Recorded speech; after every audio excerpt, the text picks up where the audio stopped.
अस्सलामुअलैकुम दोस्तों, आज की इस वीडियो में हम first year chemistry chapter number 3 atomic structure के एक टॉपिक को डिस्कस करने जा रहे हैं। उस टॉपिक का नाम है रदरफोर्ड एक्सपेरिमेंट। और इसी लेक्चर में हम रदरफोर्ड के एक्सपेरिमेंट के साथ साथ हम जो है उसके एटॉमिक मॉडल को भी साथ साथ डिस्कस करेंगे। तो इस लेक्चर को शुरू करने से पहले एज यूजुअल आपको बताते चलें कि ये लेक्चर डॉक्टर लियसगढ़ की तरफ से डिलीवर किया जा रहा है और ये हमारे यूट्यूब चैनल सिनबॉट टीचिंग पर अपलोड किया गया है। अगर आपने अब तक हमारे इस चैनल को सब्सक्राइब नहीं किया तो काइंडली आज ही आप हमारे इस चैनल को सब्सक्राइब करें, साथ ही साथ बेल आइकन को लाजमी क्लिक करें ताकि हमारी अपलोड करता तमाम वीडियोस की नोटिफिकेशन आपको रिसीव हो सके। तो आइए हम स्टार्ट करते हैं रदरफोर्ड एक्सपेरिमेंट। रदरफोर्ड एक्सपेरिमेंट, याद रहे ये सवाल पेपर में आ सकता है, डिस्कवरी ऑफ न्यूक्लियस के नाम से भी आ सकता है कि न्यूक्लियस की डिस्कवरी कैसे हुई। या पेपर में आ जाता है स्कैटरिंग ऑफ अल्फा पार्टिकल, आप एक्सप्लेन करें स्कैटरिंग ऑफ अल्फा पार्टिकल के एक्सपेरिमेंट को। तो ये तीनों बातें वही हैं, रदरफोर्ड एटॉमिक मॉडल्स या रदरफोर्ड एक्सपेरिमेंट आपसे पूछा जाए और इसी तरीके से स्कैटरिंग ऑफ अल्फा पार्टिकल पूछा जाए या डिस्कवरी ऑफ न्यूक्लियस अगर आपसे कहा जाए तो आप समझ जाइएगा कि ये सेम टॉपिक के बारे में पूछा गया। आइए सबसे पहले हम इंट्रोडक्शन की बात करते हैं, फिर डायग्राम की मदद से समझते हैं। इन 1911 Rutherford scattered alpha particles on thin foil of gold and provided evidence about the arrangement of the fundamental particles electron, proton and neutron in an atom। याद रहे इससे पहले रदरफोर्ड के इस एटॉमिक मॉडल से पहले इलेक्ट्रॉन डिस्कवर हो चुका था जिसका हम ऑलरेडी लेक्चर रिकॉर्ड कर चुके हैं, प्रोटॉन डिस्कवर हो चुका था, न्यूट्रॉन डिस्कवर हो चुका था। लेकिन रदरफोर्ड एक पहला साइंसदान था जिसने सबसे पहले इनकी अरेंजमेंट के बारे में बताया कि एटम के अंदर ये किस तरीके से आपस में अरेंज होते हैं। ये रदरफोर्ड के इस एक्सपेरिमेंट से पता चलता है। तो अब रदरफोर्ड के आइए देखते हैं इस एक्सपेरिमेंट में क्या उसने बताया।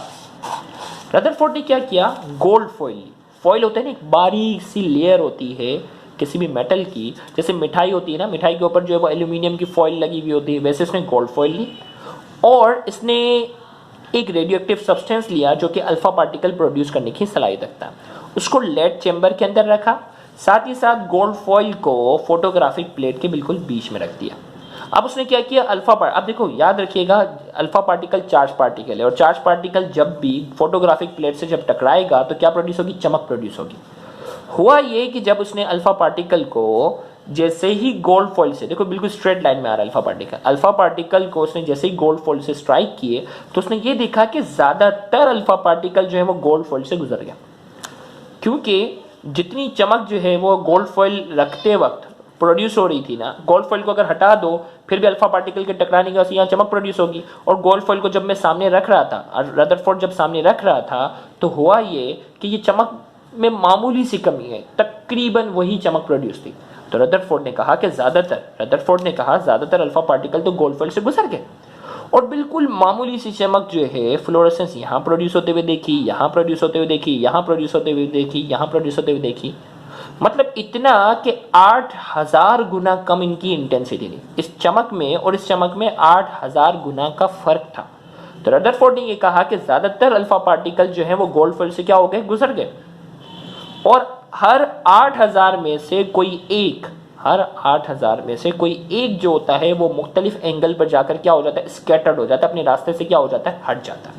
अब देखिए मैं क्या उसने बोला, Rutherford scattered alpha particles on thin foil of gold की जो है वो बारीक सी फॉइल ली and provided arrangement, alpha particle को स्कैटर्ड होते हुए देखा और उसने एक एविडेंस दिया, सबूत दिया किसके बारे में, about the arrangement of the fundamental particles, fundamental जो बेसिक पार्टिकल्स हैं एटम के, इलेक्ट्रॉन, प्रोटॉन और न्यूट्रॉन, इनके अरेंजमेंट के बारे में बताया।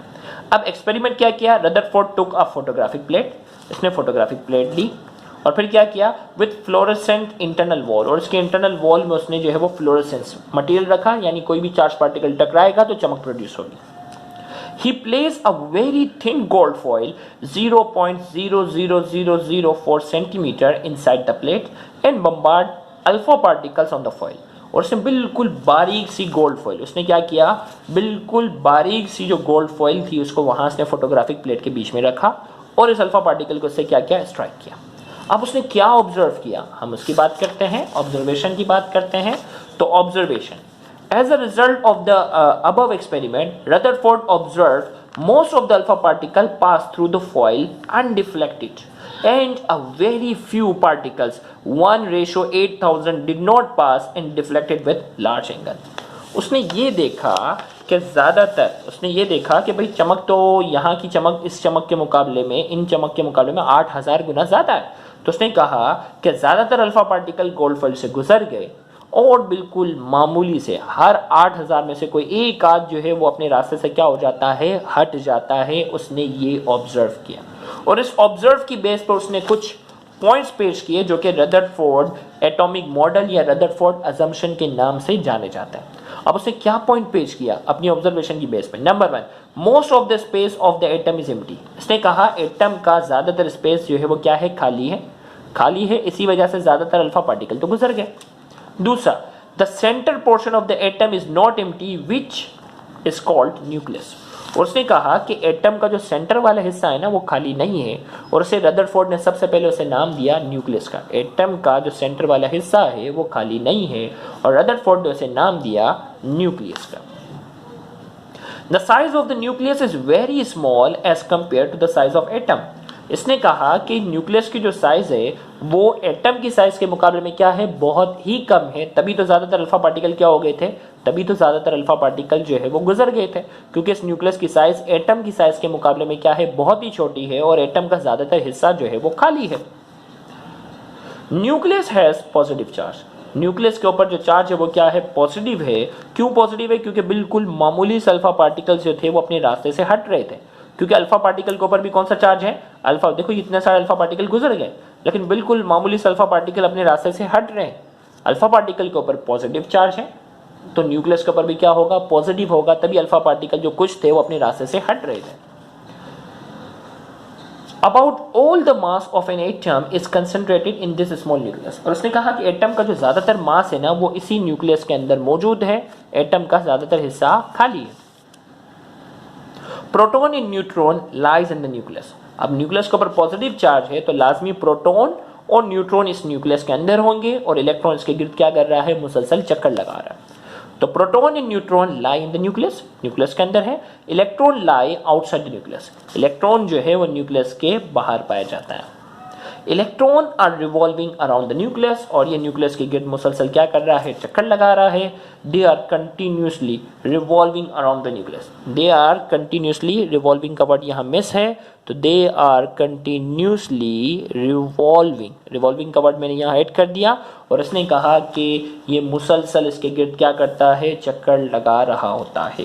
तो यहाँ जाकर रदरफोर्ड का एक्सपेरिमेंट में आपने क्या करना है, जो यहाँ नोट्स में लिखा था वो आपने पूरा लिखना है। ये डायग्राम आपने बनानी है और ये वाली डायग्राम भी आपने बनानी है, और जो नोट्स में लिखा था अगर आप लिख कर आओगे तो इंशाल्लाह आपको फुल मार्क्स मिलेंगे इंशाल्लाह। तो यहाँ जाकर हमारा ये लेक्चर जो है वो मुकम्मल हुआ। अगर आपको हमारा ये लेक्चर समझ में आया है तो वीडियो को लाजमी लाइक करें, कमेंट में अपना फीडबैक लाजमी दो और उस वीडियो को ज़्यादा से ज़्यादा शेयर करके अपना हक ज़रूर अदा करें। याद रहे बहुत से ऐसे स्टूडेंट हैं जो गवर्नमेंट कॉलेजेस के बाद एक्सपेंसिव कोचिंग सेंटर्स को अफोर्ड करने की सलाहियत नहीं रखते, तो आपका इन वीडियोज़ को ज़्यादा से ज़्यादा शेयर करना, उन तक पहुँचाना आपके लिए सदका जारिया बन सकता है।